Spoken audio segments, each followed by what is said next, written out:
हिँड्नु न हिँड्नु जानु यस्तो उकालो छ लु यसरी श्रमदान चलिरहेको छ ल समस्या ल्याएको थियो कि बाटोमा झरेछ क्या ल्याएको झरेछ बाटोमा अनि यो प्लेट नदेखाएको भए त्यसरी ढुङ्गै बग्दैन थियो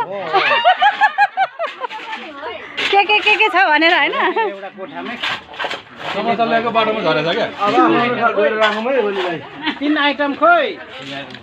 चिउरा त